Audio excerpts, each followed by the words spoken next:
살아가야 됩니다. 아멘. 예, 우리는 계속해서 야곱 시리즈 이야기를 우리가 또 말씀을 나누고 있는데요. 우리가 지금까지 이 야곱의 일생을 우리가 돌아보면 하나님을 신뢰한다 하면서도 자기가 주인으로 사는 그런 전형적인 신자의 모습을 잘 보여주고 있어요. 아버지 이삭을 속이고 형 에서를 속여서 장자권과 축복권을 가로채고 또 베델에서도 하나님의 약속을 받았잖아요. 거기서 하나님을 만났어요. 그럼에도 불구하고 에서가 400명의 군사를 데리고 오니까 하나님을 의탁하는 모습이 아니라 가축을 두 떼로 나누고 한 떼를 치면 나는 도망가겠다. 그렇게 결정을 해버립니다. 에서의 분노도 자기의 힘과 지혜로 너그려 드려보도록 어떻게 합니까? 뇌물을 보내는데 무려 550마리를 보내요. 이건 엄청난 숫자입니다. 거의 조공 수준이죠. 또 야복강을 건널 때도 가축과 자녀들은 다 먼저 아내들을 포함해서 보내놓고 자기 혼자 야복강에 홀로 남아 있어요. 지난 시간에 왜 홀로 남았다고 얘기를 했죠? 거기서 뭐 하나님 만나려고? 아닙니다. 하나님 만나는 과정에서 야곱이 한 것은 아무것도 없어요. 오늘 이거를 여러분들이 잘 생각을 해야 돼요. 무슨 야곱이 기도를 열심히 해서 하나님의 복 받았다, 그런 얘기 전혀 아니에요. 야복강에서 이야기는. 그러면 뭐 하려고 야곱이 혼자 야복강에 남아 있었어요? 야곱이 어떤 사람이에요? 가족이건 뭐건 종이건 상관없이 자기 혼자 도망가려고. 왜 에서가 와서 앞에 보낸 종들과 가축들과 가족을 쳐버리면 자기는 도망가겠다고. 그 야곱이 어떤 사람이다? 그런 사람이라는 겁니다. 이 모든 것이 야곱 스스로가 주인이 되는 그런 어떤 행동을 보여주고 있지요. 어쩌면 우리도 그럴 때가 있어요. 중요한 결정은 다 자기가 해놓고 하나님 이렇게 해 주셔야 됩니다. 하나님은 뒤에서 청소나 하시는 분들. 그럼 신앙인은 하나님이 앞서가고 우리가 그 길을 따라가는 거예요. 그러니까 하나님이 이렇게 하시겠다고 결정한 것에 내가 순종하고 믿음으로 가는 건데, 하나님의 뜻은 상관없이 내 뜻 정해놓고 하나님은 내 뜻대로 해주셔야 된다. 신자가 이러한 신앙과 믿음을 가지고 있으면 항상 눈앞에 등장하는 문제 앞에서 어떻게 되느냐? 두려워해요. 정정긍긍해요. 그래서 수단과 방법을 생각해요. 주님 안에서 평안을 누리지 못한다는 겁니다. 여러분, 야복강에서의 이 야곱은 사실 모든 것을 잃어버릴 수 있는 아주 절대절명의 위기예요. 그러면 어떻게 돼요? 우리 같으면 하나님 앞에 엎드려야 하잖아요. 하나님 살려달라고. 이 형 에서의 문제는 내 힘으로 할 수 없어요. 근데 성경을 눈 씻고 봐도 그런 장면은 전혀 보인다 안 보인다? 반응을 좀 해주시면 제가 신날 텐데, 고개라도 끄덕 해주면 제가 그래서 아까 아멘도 얘기를 했는데 갑자기 우리 교회가 아멘이 사라졌어요. 사모님이 저쪽 가 있으니까 아멘이 안 나오는 것 같아요. 사모님 빨리 회복해서 이쪽으로 오셔야 돼. 우리 사모님이 아멘 아멘 해주면 제가 얼마나 힘이 나는데.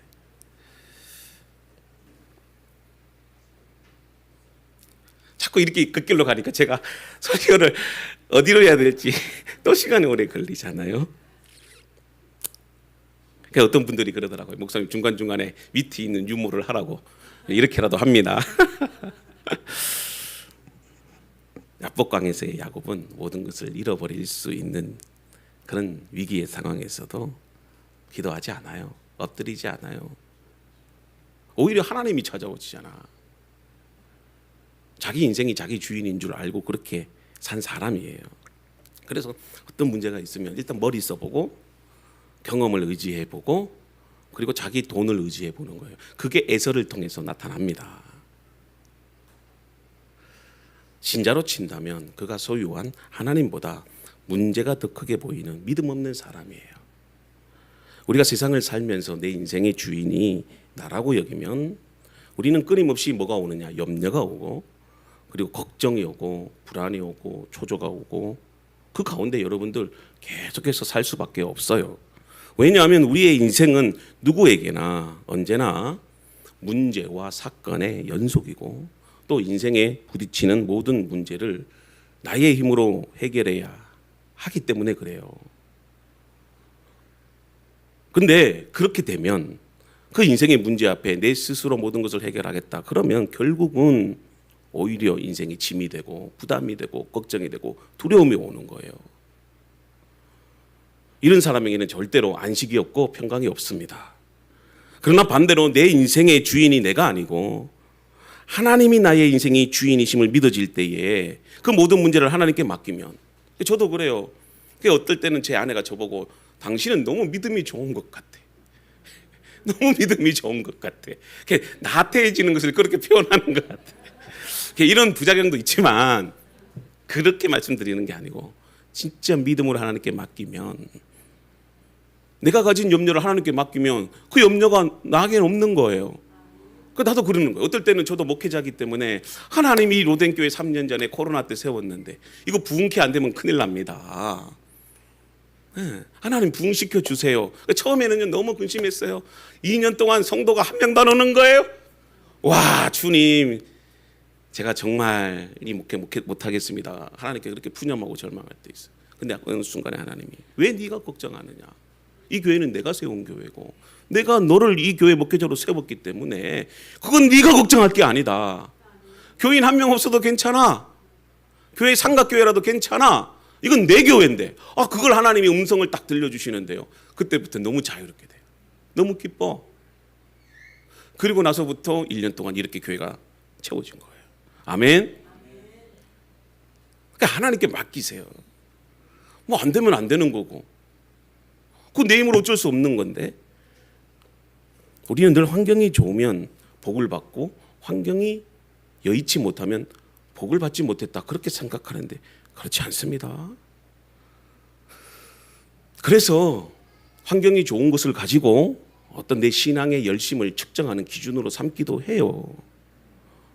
여러분, 내 인생의 주인이 하나님이시고 그 하나님이 모든 환경 가운데 좋은 환경뿐만이 아니라 나쁜 환경도 함께 하신다는 것이 여러분들이 믿어지면 우리를 힘들게 하는 그 환경으로부터라도 여러분 평안을 얻을 수 있어요. 여러분, 야곱에게서 누가 가장 큰 문제죠? 에서가 아니고 이거 다 잊어먹으셨구나. 야곱이 문제라고 했잖아요. 야곱이 그 문제를 하나님께 맡기지 못하고 기도하지 못한 야곱의 문제예요. 그래서 하나님께서 에서를 통해서 야곱으로 하여금 하나님 앞에 엎드리고 하나님을 찾고 하나님을 의지할 수 있도록 누구를 보내주신 거죠? 네, 에서를 보내주셨다.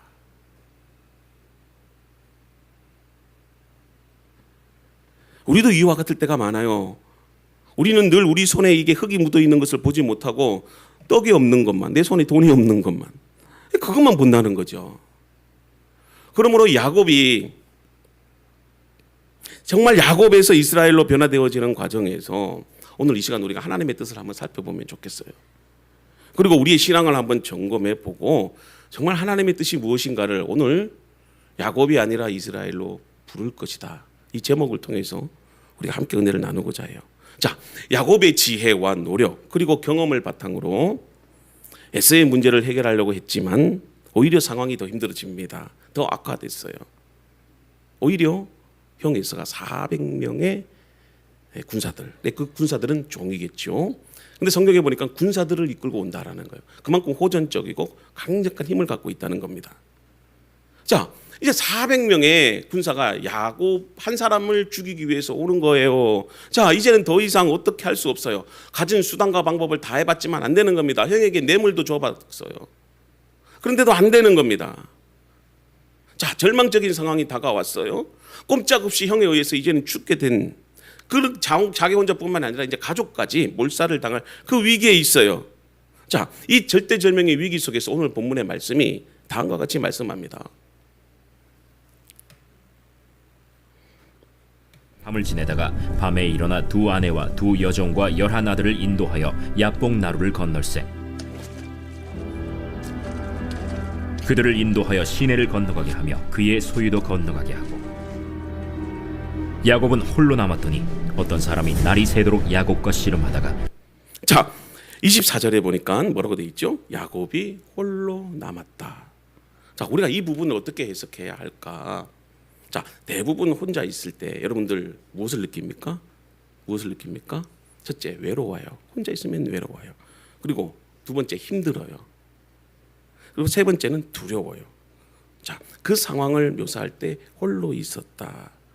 아마도 야곱이 홀로 있었던 것은 마음의 그런 어떤 외로운 힘듦, 두려움 때문에 자기가 홀로 이렇게 남아 있었던 거예요. 자, 이제 더 이상 의지할 데 없는 한 인간의 고뇌와 그런 어떤 좌절을 오늘 24절의 말씀에서 우리가 보게 돼요. 젊었을 때는 얼마나 똑똑했습니까? 그리고 자신의 그런 어떤 지혜를 믿었지요. 그리고 자신의 가진 것들을 의지했어요. 그래서 이 삼촌 라반의 그런 어떤 어려움 속에서도 어쨌든 자기 힘으로 극복해냈어요. 사실은 자기 힘이 아니었잖아요. 또 하나님께서 복을 주셔서 종들과 또 풍성한 재산, 또 많은 아내와 자식들도 주셨어요. 그렇기 때문에 큰 위로가 되고 힘이 되었을 거예요. 근데 홀로 남았다. 홀로 남았다는 것은 이제 이 에서라고 하는 큰 문제 앞에서 이제는 가진 수단과 방법을 다 해봤는데 그 전까지는 라반에게도 통했고 또 아버지 이삭도 속일 수 있었고 자기가 원하는 것을 다 얻을 수 있었는데 이제는 안 된다는 거예요. 그래서 홀로 남았어요. 외로워요. 너무나도 괴로워요. 그리고 두려워요. 그 상황이 우리에게 찾아온 거예요. 어쩌면 가장 힘든 순간입니다. 어쩌면 여러분들도 이 야곱과 같은 홀로 된 상황, 그런 어떤 상황들을 여러분들도 만나게 될 겁니다. 그러나 사실은 이러한 상황들이 우리로 하여금 큰 위기를 주기도 하지만 오히려 그 상황이 하나님을 더 의지하게 되고 신뢰하게 하게 되고 하나님을 바라보게 되는 그런 은혜의 사건이 될 수 있다는 거예요. 야곱에게나 우리의 삶에 있어서 이러한 일들이 하나님께 더 가까이 가기 위한 그 과정이라는 것을 오늘 여러분들에게 말씀드리려고 해요.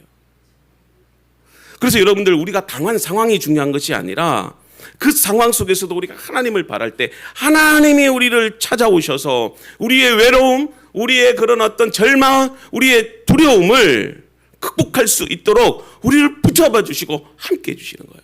그게 바로 씨름이에요. 씨름은 단순히 운동 경기가 아니고 하나님이 우리를 붙잡아 주신다는 상징적인 표현이에요. 때로는 여러분들 우리가 인생을 살아가면서 이해되지 않는 고난과 역경 시련을 당할 때가 있잖아요. 그러나 하나님은 그것을 통해서 야곱을 무엇으로 변화시키신다? 이스라엘로 변화시키기 위한 고난과 시험이라는 거예요. 우리가 전자가 중요한 것이 아니라 후자가 중요한 거죠. 그래서 하나님은 문제 때문이 아니라 더 친밀한 교제와 그런 어떤 회복을 위해서 우리에게 때로는 이런 절망적인 상황을 우리에게 주실 때도 있다는 거지요. 왜냐하면 하나님을 사모하는 사람들에게 홀로 있다는 것은 하나님과의 깊은 관계 속에 들어가는 거예요. 그 속에서 들리지 않던 하나님의 음성이 들리는 거예요. 그 속에서 내가 보지 못했던 하나님의 현현을 보게 되는 거예요. 홀로 남음. 그것은 야곱의 생애에서 더 가까이 하나님과 교제하고 또 야곱으로 하여금 하나님을 의지하게 하는, 어쩌면 하나님께서 우리에게 베푸신 사랑의 손이라고 우리는 볼 수 있다는 겁니다. 자, 홀로 남았을 때 어떻게 하시죠? 하나님 만날 준비가 된 거예요. 그래서 어느 날 하나님이 그 야복 강가에 홀로 있는 야곱을 찾아오시고 그리고 그 야곱을 붙잡아 주셔요. 야곱은 홀로 남았더니 어떤 사람이 날이 새도록 야곱과 씨름하다가 자기가 야곱을 이기지 못함을 보고 그가 야곱의 허벅지 관절을 치매 야곱의 허벅지 관절이 그 사람과 씨름할 때 어긋났더라. 아멘. 날이 새려하니 나로 가게 하라. 자, 여기까지입니다. 자, 어떤 사람이 지금 야곱과 씨름을 했는데 아까 우리 PRS 공동체 그림에는 천사로 묘사되어 있는데 두 가지로 묘사를 해요.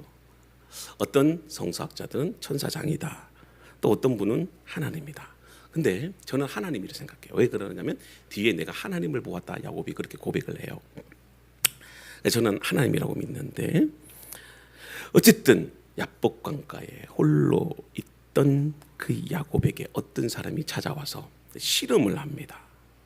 근데 어떤 사람은 하나님인데 사실 야곱은 아무런 소망이 없고 이제 형 에서에 의해서 죽어야 되는 그 절망적 두려움의 상황 속에서 갑자기 하나님이 찾아오셨어요. 그럼 도대체 하나님이 왜 오셨을까? 사실 야곱을 위해서 오신 거예요. 야곱이 두렵고 외롭고 고통 가운데 있으면 하나님을 찾아야 되는데 찾지 않는 거야. 찾지 않으니 어떻게 돼요? 하나님은 오실 수밖에. 왜냐하면 하나님은 약속하신 게 있거든. 사실 우리가 은혜를 받는 것도 여러분들 이뻐서 잘나서 똑똑해서 뭐 열심히 해서 그게 아니에요. 여러분들이 태어나기 이전부터 내가 너를 지키겠다, 내가 너를 보호해 주겠다, 내가 너를 하나님의 자녀로 삼아 주겠다, 주님 오시는 그날까지 내가 너를 지키겠다. 사실 그 약속 때문이에요. 그래서 우리는 무엇을 붙잡고 사는 인생이 되어야 된다? 하나님의 약속을 붙잡고 사는 인생이 되어야 돼요. 그래서 뭐가 필요하다? 믿음이 필요한 거죠. 근데 야곱이 기도하지도 않은 거예요. 하나님께 매달리지도 않는 거예요. 그냥 자기 혼자 도망가려고 혼자 있던 거예요. 그러니 이제 밤에 깜깜한 밤에 풀벌레 소리도 나오고 개구리 소리도 나오고, 여러분들 그런 상황 안 있어봤죠? 여러분들 풀벌레 소리가 나고 개구리 소리가 나면 더 우울해지더라고요. 저는 아버님 어머님이 시골에서 지내셨기 때문에 그 옥천 이원에 아무것도 없는 깜깜한 밤에 갑자기 여름밤에 가보면은요 풀벌레 소리 개구리 소리 깜깜하게 있는데 갑자기 막 우울해지고요. 지금 그런 상황이에요. 그런데 하나님이 찾아오신 겁니다. 뭐하러 찾아오셔요? 두려워하고 절망하는 그 야곱을 위로하시고 할아버지 아브라함과 아버지 이삭에게 약속하신 그 약속을 지키기 위해서 오신 거잖아요. 사실 야곱은 하나님의 약속을 믿지 않았던 사람이에요. 자신의 욕망을 위해서 뺏고 속이고 훔치는 그런 인생관을 갖고 있었습니다. 그래서 당연히 이 에서의 문제도 자기의 방법으로는 그 문제를 해결할 수 있다고 생각했어요. 그래서 자기의 양떼를 나누고 그리고 에서에게 어떻게 합니까? 자기의 재산을 보내는 거예요. 뇌물을 바치는 거예요. 그래도 안 되는 겁니다. 사실 이런 사고방식이 우리에게도 있다는 거죠. 모든 것은 다 하나님의 은혜인데 그것을 하나님의 은혜로 생각하지 않고 내가 똑똑해서 내가 잘나서 내가 이 모든 것들을 이루었다 그렇게 생각하는 거죠. 마치 내가 하나님과 흥정해서 내가 씨름을 잘해서 그 씨름에서 내가 승리했기 때문에 하나님이 복 주셨다. 절대 그렇지 않아요. 여러분, 야곱에게 하나님이 찾아오셔서 씨름을 걸어주신 거예요. 그 이유는 지금 야곱이 두려워하고 힘들어하기 때문에 그래요. 저는 이 씨름을 앞에서도 얘기 드렸지만 하나님께서 야곱을 붙들고 있는 거다. 그럼 씨름은 뭐예요? 서로 붙어 있는 거잖아요. 붙어서 서로를 넘어뜨리는 경기예요. 떨어지면 승리를 못해요. 떨어지면 다시 이렇게 붙여야 되는 거예요. 그래서 아마 하나님이 이 씨름이라는 표현을 쓴 것 같아요. 약속을 의지하지 않고 힘의 논리로 가득 찬 그 야곱, 자신이 원하던 자신이 계획했던 모든 것이 다 헛되다는 것을 하나님이 가르쳐주기 위해서 찾아오신 거죠.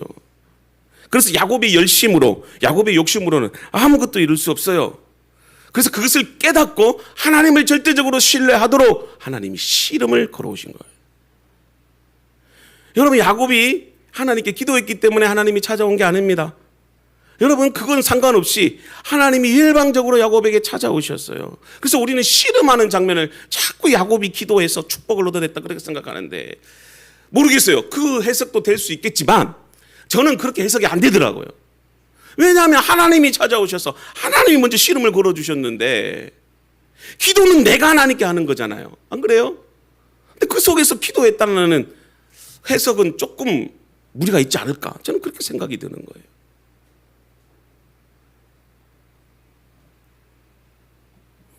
야곱이 하나님과 기도했다고, 특별히 간청하는 기도를 드렸다고 결코 성경은 말하지 않아요. 어떤 목사님들은 이 구절을 가리켜서 밤새워 씨름했기 때문에 우리도 철야기도 열심히 하자, 막 응답받을 때까지 하자. 사실 그 내용을 오늘 야곱과 하나님이 씨름한 이 내용에 접목시키는 것은 적절한 해석이 아니다. 저는 그렇게 생각이 돼요. 그냥 야곱이 한 거는 뭐예요? 하나님이 씨름하자고 하니까 그냥 씨름한 것밖에 없어요. 실질적으로 야곱이 변화된 것은 하나님이 야곱을 이스라엘로 바꿔주겠다. 그 말씀하기 전까지는 야곱은 여전히 야곱이에요. 아멘. 자, 지금 하나님과 야곱 사이에 천하장사 결정전이 벌어진 겁니다. 어떤 결과가 나올까요? 25절에 보니 허허, 이것도 잘 이해가 안 가죠. 자기가 야곱을 이기지 못했다. 이 말이 뭘까요? 하나님이 야곱을 이기지 못했다. 여러분, 이 말씀을 우리가 어떻게 해석하고 적용해야 될까? 하나님이 씨름에서 졌다는 겁니다. 말이 안 되죠? 그러면 우리가 이 부분을 어떻게 해야 될까? 저는 이렇게 해석했어요. 하나님이 야곱에게 져준 거다.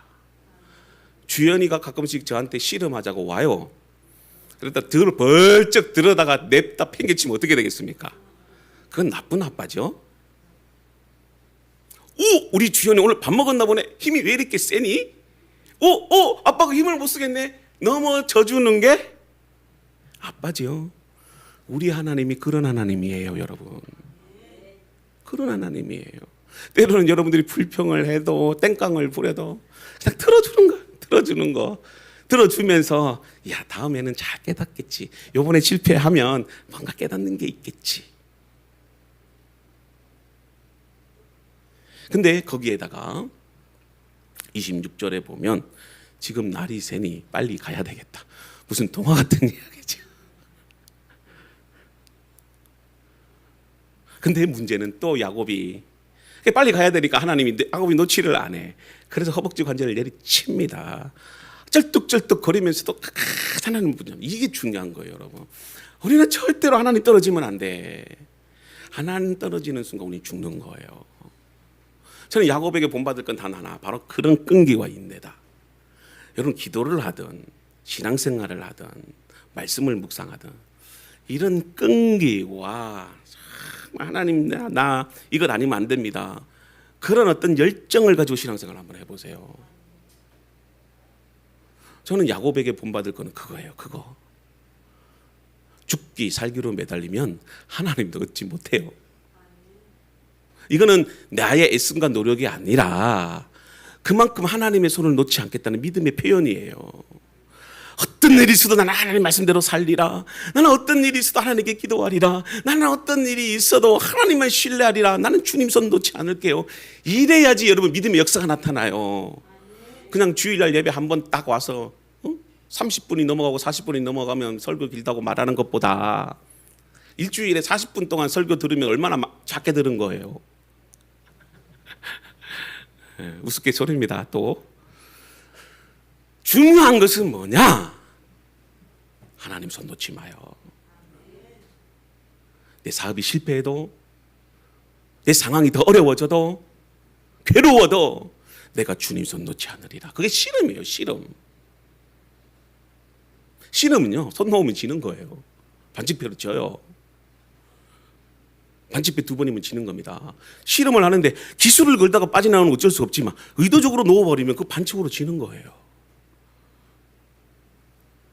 이러한 동화 같은 이야기 속에서 느끼는 게 뭐예요? 하나님의 은혜죠. 찾아오시는 것도 은혜요. 야곱과 씨름해 주시는 것도 은혜요. 그 속에서 야곱의 한절뼈를 내리치는 것도 은혜요. 그런데도 야곱은 끝까지 이런 환도뼈가 부러지면요, 못 걷습니다. 못 걸어요. 반신불구가 되는 겁니다.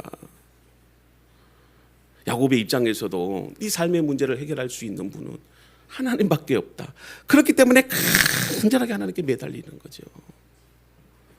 왜요? 살기 위해서는 어쩔 수 없어요. 살기 위해서는 하나님 약속의 말씀을 붙잡아야 돼. 하나님을 절대적으로 신뢰해야 돼요. 그래서 여러분들 다시 얘기하지만 무슨 일이든지 목숨 걸고 한번 해보세요. 공부 못한다, 취업 못한다, 아무것도 안 된다, 목숨 걸고 한번 해보세요. 기도도 여러분들 한번 기도할 때 진짜 하나님 감동시킬 만한 기도를 한번 해보셔요. 그냥 찔끔 눈 감고 5분 기도하는 그거 가지고 하나님 감동될 것 같아요. 절대 그렇지 않아요. 왜 우리가 작정 기도하고 금식 기도합니까? 그렇지 않으면 내가 살 수 없기 때문에 그래요. 이렇게라도 했어야지 내가 하나님 말씀 붙잡고 하나님 신뢰하고 가겠다. 그래서 금식하고 여러분들 작전 기도하는 거 아니겠어요? 여러분, 생명 걸고 은혜를 구해야 됩니다. 그래서 살기 위해서 필사적으로 매달리는 거예요. 그런 하나님이 어떻게 하셨어요? 응답해 주는 게 줘주시는 거예요. 오해 마세요. 마치 무언가를 얻기 위해서 매달려 뗐으면 하나님이 그 기도 들어주신다, 그런 뜻은 결코 아닙니다. 내 자아가 깨어지고 그 속에서 내 자신이 야곱 같은 인생이라는 것을 깨닫게 되고, 내가 야곱이었구나, 내가 하나님 앞에서 부족한 자였구나, 그렇게 되면 당연히 하나님 손 의지할 수밖에 없다는 그 말씀이에요. 필사적으로 매달리잖아요. 야곱이 하나님을 의지하고 붙들고 있어요. 그럴 때 야곱의 도움이 되시고 구원자가 되심. 비록 환도뼈가 부러져도요, 하나님 붙잡고 의지하며 소망해야 됩니다. 그래요. 내가 기도하면 할수록 더 힘든 상황이 올 수 있어요. 환도뼈가 부러진다니까요. 그래도 어떻게 해야 돼요? 저 주님 손 놓으면 죽습니다. 주님 손 붙잡아야 돼요. 매달리면 살아요. 아멘. 하나님을 만난다는 것이 무엇일까요? 하나님 앞에 서면 우리 자신의 모습이 드러나요. 야곱은 자신이 야곱이라는 것을 몰랐어요. 인간이 하나님을 붙들면 지금까지 살았던 자신의 모습이 거울처럼 투명하게 보인다는 거예요. 내 욕심, 내 헛된 꿈, 그 헛상이 하나님 앞에서 드러나요. 야곱이 지금 그것을 본 거예요. 그럴 때 하나님을 보는 순간 하나님 외에는 나를 변화시킬 분이 없습니다. 나와 함께 하실 분은 없습니다. 그래서 뭐가 생기느냐면 하나님을 보는 순간 하나님 앞에 엎드려 하나님을 붙잡게 돼요. 우리를 불쌍히 여겨달라고 하나님 앞에 매달리는 순간 하나님이 은혜를 베풀어 주시잖아요. 그러면서 하나님이 야곱에게 다음과 같은 질문을 하십니다. 이 말씀을 결론으로 우리 함께 은혜를 나누고자 해요. 내 이름이 무엇이냐? 야곱이니이다. 자, 하나님이 지금 야곱을 몰라서 이름을 묻겠습니까? 우리의 믿음의 고백이 있어야 돼요. 내가 야곱입니다. 하나님 앞에 여러분 자신을 고백하셔요. 나는 사기꾼이에요. 나는 내 욕심대로 산 교만한 사람이에요. 하나님 앞에 고백해야 돼. 하나님 앞에 고백해야 돼요. 자신을 부르시는, 이름을 부르시는 그 하나님 앞에서 뭘 깨닫게 돼? 자기 자신을 야곱이 깨달았던 거예요. 자기 목적만 달성하기 위해서 수단과 방법을 가리지 않고 태어나면서 다른 사람들의 발꿈치를 잡은 자기 자신을 본 거예요. 그래서 야곱은 자신이 야곱입니다 고백합니다. 이 고백한 말 속에서 나는 원래 비열한 사람이고 교만하고 욕심이 많은 사람입니다. 그걸 고백한 거예요. 반대로 표현하면은요, 나의 이런 모습 때문에 하나님 형 에서를 속이게 됐고 그 형 에서로 인해서 내가 죽게 되었는데 하나님 나를 도와주세요. 하나님이 절대적으로 필요합니다. 그 고백이 나는 야곱입니다 이 말씀에 들어있어요. 이것은 단순히 하나님 앞에 축복해 달라고 하는 복만 바라는 이기적인 바람에서 나온 것이 아니고, 나는 야곱과 같이 부족하고 연약하고 하나님의 도우심을 바라볼 수밖에 없으니 하나님 은혜가 필요해요.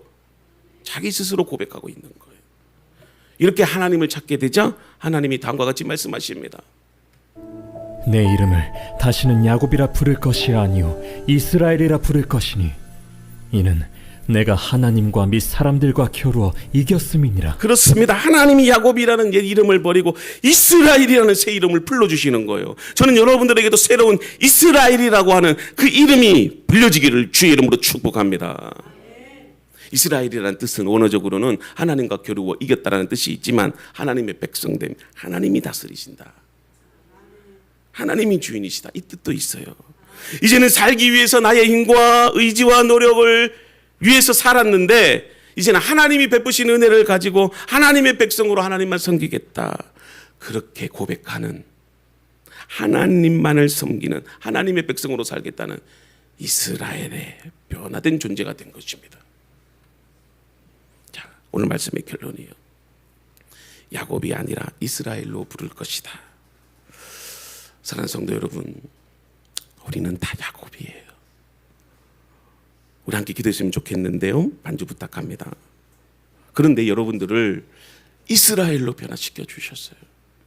그 내가 기도한 것도 아닌데, 내가 뭐 하나님을 찾으려고 뭐 수단과 방법을 쓴 것도 아닌데, 홀로 나 혼자 도망가겠다고 그렇게 머리를 쓰고 야복강가에 외로이 두려이 서 있는 그 야곱에게 하나님이 찾아오셨어요. 그리고 우리를 끌어안아 주셨어요. 야곱이 이스라엘로 변화될 때까지 하나님이 계속 끌어안아 주셨어요. 어쩌면 오늘도 여러분들이 야곱처럼 그런 인생을 살았어. 근데 하나님이 찾아오셔서 여러분들을 꼭 안아주셔.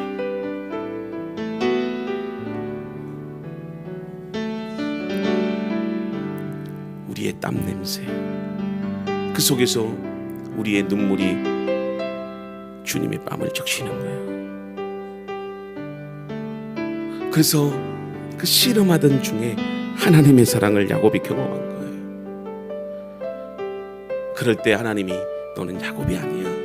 너는 비열한 사람이 아니야. 넌 사기꾼이 절대 아니야.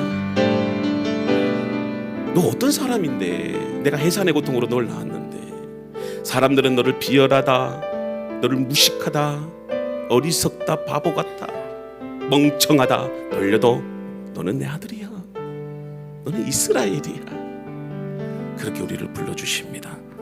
여러분 그 말씀이면 되겠죠? 힘이 되겠죠? 그 말씀 붙잡고 우리 살아갑시다. 하나님 손 놓지 맙시다. 하나님 내가 죽어도 나는 하나님 손 놓지 않을게. 하나님과 함께하게 해요. 주님이 오늘 여러분들에게 뭐를 합니까? 네가 그래도, 네가 나를 떠나도, 나를 버려도 나는 너를 포기할 수 없단다. 이게 하나님의 고백이고 은혜의 선언입니다. 그런 삶을 살아갈 수 있도록 우리 함께 기도하겠습니다. 하나님 감사합니다. 오늘도 주님 말씀 붙잡고 의지하며 나아갑니다. 우리의 인생에 때로는 홀로 있는 외로움과 두려움 속에